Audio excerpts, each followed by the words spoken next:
వాస్తవానికి దాన్ని మించిన సిద్ధాంతం ప్రపంచంలో లేదండి. ఇదే ఫ్యాక్ట్. అది అంటే అంతకు ఆల్టర్నేటివ్ చూపెట్టినటువంటి ఇతర సంస్థ కానీ ఇతర పార్టీ కూడా లేదు ఇప్పటికీ 100%. నేను కూడా చదివినా, నేను దాస్ క్యాపిటల్ చదివిన, అన్ని చదివిన. కానీ కర్మ ఏంటంటే అధ్యక్ష, మావో గారు లెనిన్ గారు వాళ్ళే చెప్పినారు కమ్యూనిస్ట్ సిద్ధాంతం ఏదైతే ఉందో ఇది పరిణామశీలంగా ఉండాలని చెప్పినారు. పరిణామశీలత సంతరించుకోకపోవడం వల్లనే ఈరోజు భారత కమ్యూనిస్ట్ పార్టీలకు ఈ దశ దాపురించింది అధ్యక్ష. అది రాజయ్య గారు వారి పార్టీలో చెప్పాలి, మీరు సమీక్ష చేసుకోవాలి. చెప్పిన వాళ్ళు చెప్పి మావో గారు చెప్పింది, లెనిన్ గారు చెప్పిందే మీరు పాటిస్తలేరు, అందుకే మీకు ఆ పరిస్థితి వస్తూ ఉంది. ఎందుకు వస్తుందండి? లేకపోతే డెఫినెట్లీ మంచి సిద్ధాంతం, దాని వల్ల కాదన్నారు, గొప్ప సిద్ధాంతం, పేదల వాయిస్. కానీ మీరు జడత్వ స్థితి సంతరించుకొని ఇక మేము పట్టింది 3 కాళ్ళు. ఎట్లుంటుందంటే అధ్యక్ష, వీళ్ళ 3 కాళ్ళ సంగతి చెప్తా. అది కూడా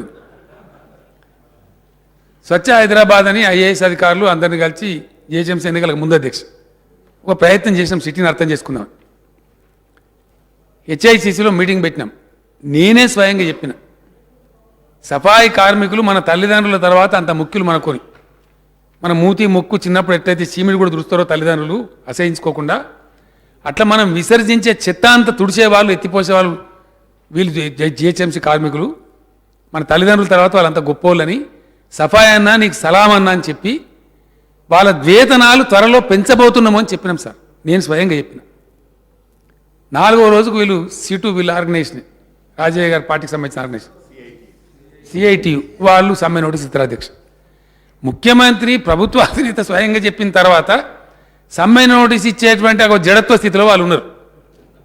ఆ స్థితి మార్చుకుంటే మీరు కొంచెం బాగుపడుతుంది. నేను కమ్యూనిస్ట్ సిద్ధాంతాన్ని నిందించలేదండి, మీరు అవలంబిస్తున్న పంధాన్ని మాత్రమే అన్న తప్ప వేరే కాదు. తర్వాత వారు ఐటీడీఏలకు అధికారులు లేరన్నారు, వాస్తవం అధ్యక్ష. కొంత అన్ని ఏర్పాటు చేస్తూ ఉన్నాం. జనరల్గా ఐటీడీఏకు కొంచెం కమిట్మెంట్ ఉన్నటువంటి యంగ్ ఐఏఎస్ ఆఫీసర్లు మనం వేస్తాం, కొంచెం పనిచేస్తారన్న ఉద్దేశంతో. కానీ మనకు ఐఏఎస్ క్యాడర్ రివ్యూ కోసం పెట్టుకొని ఉన్నాం.